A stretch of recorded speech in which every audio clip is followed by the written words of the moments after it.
Well, good morning, Jay. I'm Marlon Harrison, founder and editor-in-chief of the Autoethnographer, and we're so excited that you're here to talk with us today about your first published collection of poems titled. Shades. Thank you. Thank You're you. It's very welcome. nice to be here.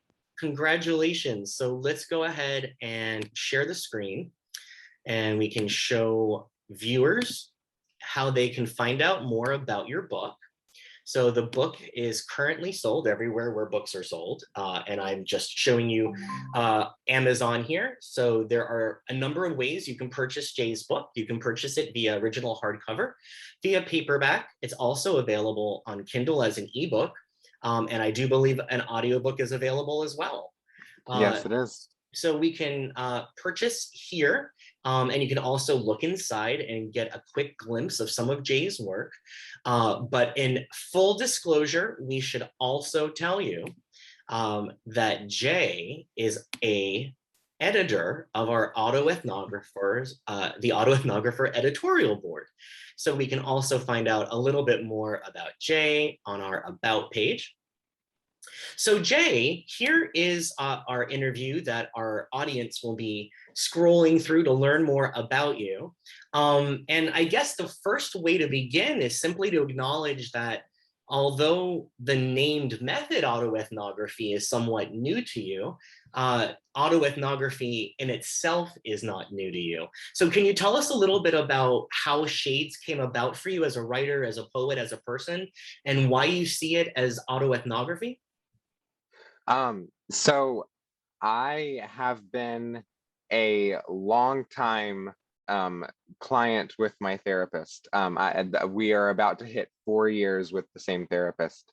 Um, Congratulations. Thank you.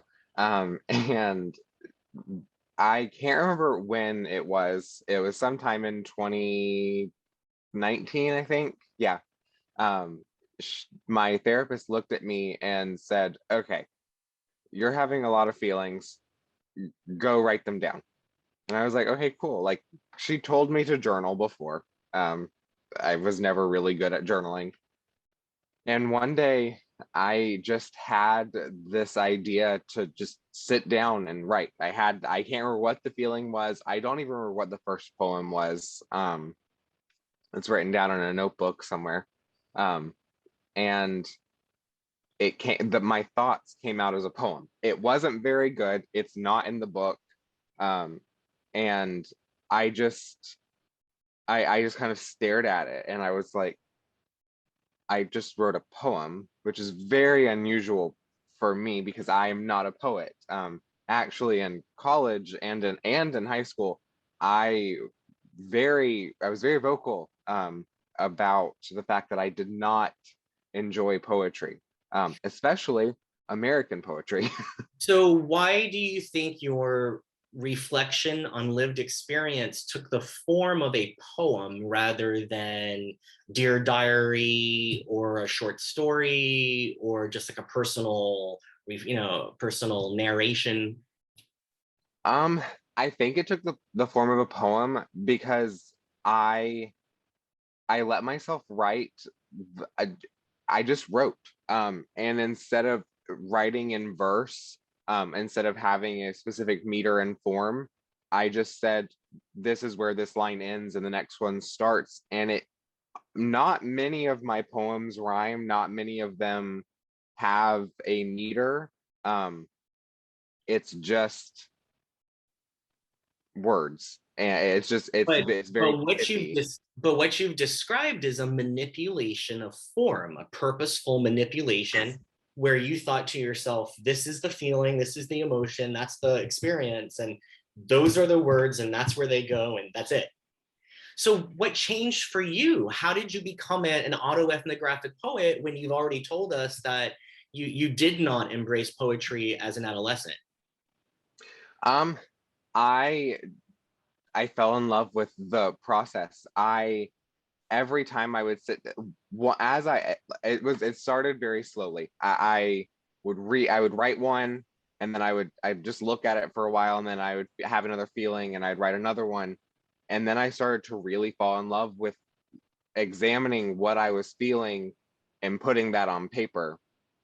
and figuring out how does it feel to express anger or sadness, heartbreak, joy, anything that I was feeling at the moment, jealousy, anything. What does it feel like to put that on paper and just to write it down? And I always write in pencil because it never comes out right the first time, but it just became this really magical thing where I was like, I can just play with words in a way that I've never been able to with prose.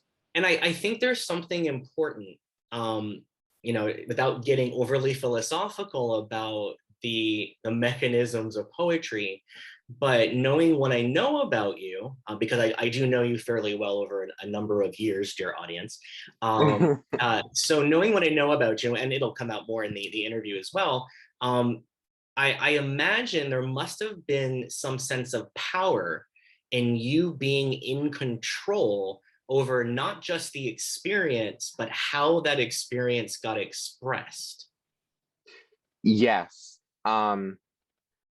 Those poems exist and they are not in the book.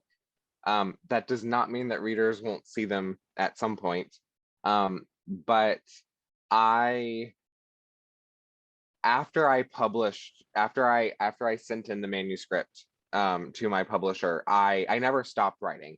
Because this was never to write a book. I never set out to write a collection of poetry. I was just writing and just seeing how it felt. And after I submitted the poems and I was like, I'm about to share this with the world, I wrote another poem where I called my pencil a howitzer. And I not to say it's not a cocky poem. It's just about the feeling of sheer power and the harm that that power can cause and the great good that I can do with those words and that power. And it's a really magical, very dangerous game that I've discovered, and I quite enjoy it.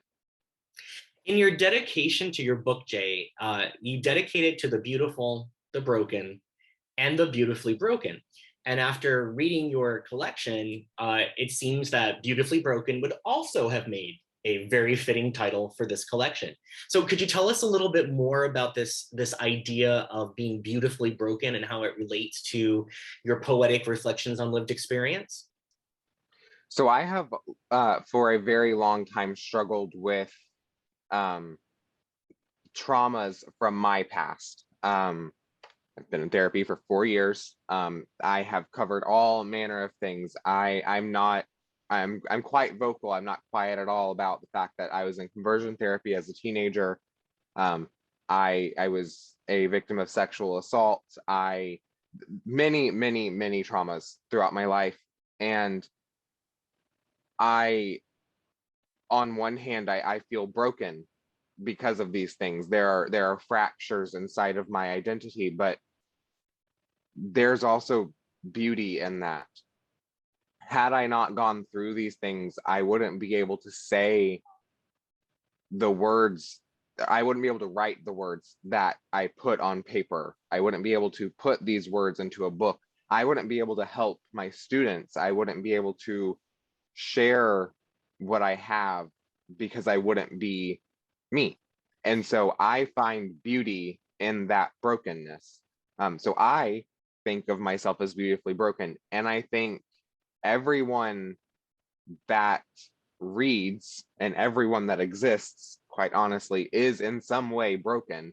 And that brokenness makes them beautiful. It's everybody. Everybody has trauma and everyone has little fractures here and there, and that's what makes them them. There's a wonderful concept in Japanese culture called wabi-sabi, wabisabi, and it's this idea that things of great meaning or value can often be from things that are broken or imperfect. And actually, there's another word, kintsugi, is when you take a broken piece of pottery and you realize that in putting it back together, and in making sure that it is reusable, it is a thing of beauty once again. And in many ways, I kept thinking of Wabi Sabi and Kintsugi with your beautifully broken and putting it all back together. And there's beauty when we put things back together and find that there's form and function. Also, in many ways, this collection feels a little bit like a hero's journey. We can talk about Carl Jung's archetypes and Joseph Campbell's monomyth, and this idea of this kind of hero archetype, kind of taking that risk, the leap of faith, and going on this journey. And in many ways, I feel like the writer Jay of this book and Jay Meadows, as we know him, have both gone on this heroic journey Yeah. in this process of both writing these poems over time, but also putting together this book and publishing it and sharing it with the world. So could you tell us a little bit about your poetic process? I think after my many years of working with writers and readers, there is a good number of people who are not poets. They don't believe that they can write poetry or that they're good at writing poetry or that they want to read it or write it. And then there's that other group who is like, oh yeah, absolutely. There's so much power and reflection and manipulation. And sometimes there's no power at all because it speaks through me. So I guess I'm wondering, for those people who have heard you say you were not a poet and you didn't embrace poetry, but that something shifted within you where you began to appreciate the power and the manipulation of the experience and the words. What is your process like now? How do you write poems as a poet who wasn't once a poet? Um, so I don't think you will be shocked by me bringing a certain author into this discussion. But the audience may not know this. I am mildly obsessed is the correct word with Margaret Atwood. And I finished collecting her novels. I have not read them all, but I have finished collecting them as of about 2 years ago. And my boyfriend started getting all of her poetry and giving it to me as Christmas gifts and birthday gifts and just a random, like, here you go, every now and then. My students actually got me a signed copy of her newest edition of poetry called Dearly. And if you haven't read it, please do, because it's amazing. And I just started reading more poetry, and I was like, okay, I can kind of, I like this. It's Margaret Atwood. I can get into this.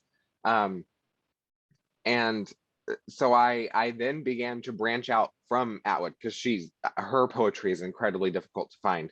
And so I've started reading other poets. And so that is when I left the camp of I am not a poet. That first group that you were in, or that you described, I was definitely in there. I hated reading poetry. I hated analyzing poetry. I hated writing it when I had to.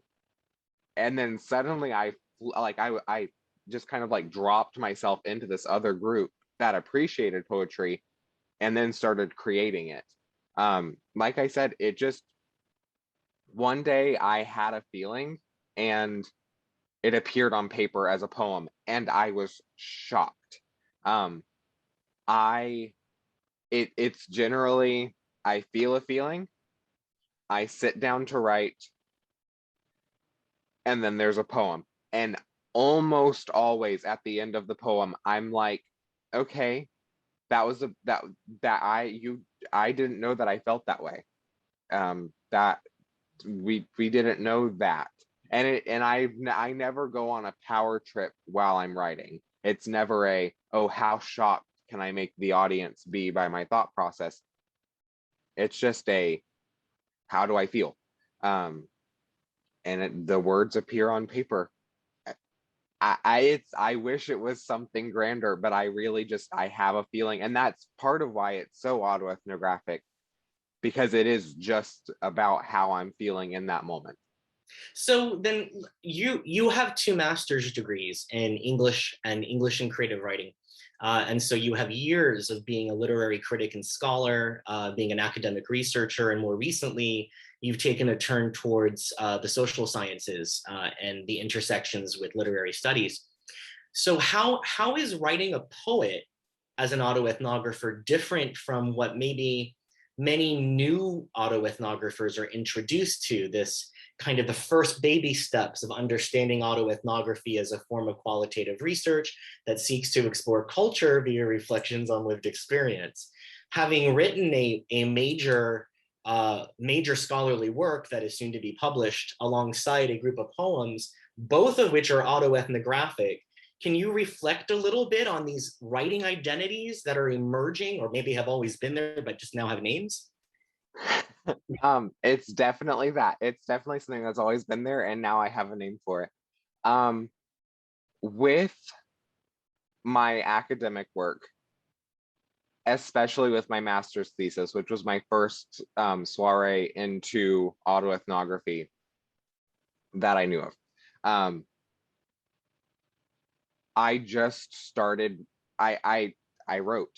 I had the idea to write about the Handmaid's Tale and how a handmaid's experience is very similar to what I went through in conversion therapy. And you and I, for the audience, you were my mentor during that process, and you just kept pushing me and saying, okay, now take your step further, put yourself inside the book.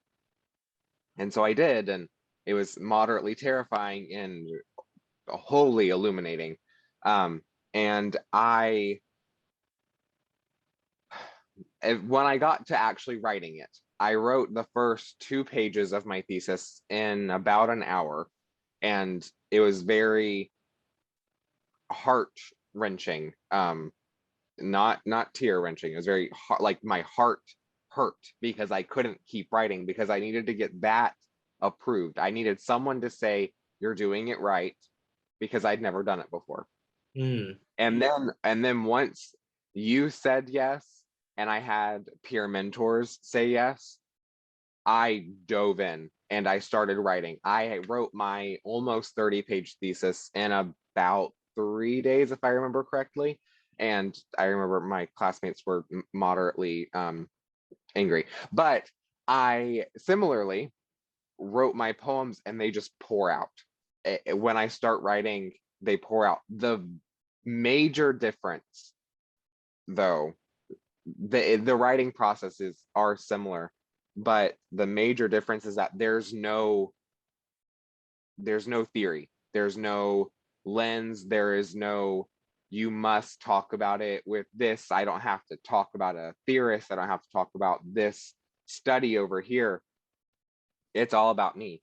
And it's like I was led to the edge of some woods, just to stay within the ideas of the books, and I was told, you can stay in here and you can keep writing, and you can write the way that you want to write. You can write autoethnography inside of these woods, or you can step out into like pure joy and sunlight and just write. And I'm taking a couple of years off between my master's degree and my doctoral program, and I had no idea that I was going to write a book of poetry in that time, but I'm in that sunlight. I'm in that just pure joy, and I'm just writing. There's no theory. There's no theoretical lens. It's just my feelings on paper, and it's me dancing in a meadow as happily as possible, or as angrily as possible, and it's beautiful. I'm very lucky. That's great. Well, thank you so much, Jay, and congratulations again on your publication. Thank you. And people that are watching the video should be sure to attend the International Association of Autoethnography and Narrative Inquiry Conference. It's the first week of January, and Jay will be presenting his master's thesis at that conference, which is an autoethnographic textual intervention where Jay explores the Handmaid's Tale and issues of power, identity, and sexuality. Yes. Yes. So we have some announcements on our website about the upcoming conference with links, but that link is IAANI, International Association for Autoethnography and Narrative Inquiry.org. So again, Jay, thank you so much. Folks, again, can buy Jay's book at Amazon. It's called Shades, and it's linked in this article. Jay, have a happy holidays, and we look forward to a lot more of your work and success. Thank you. You too. Bye-bye. Bye.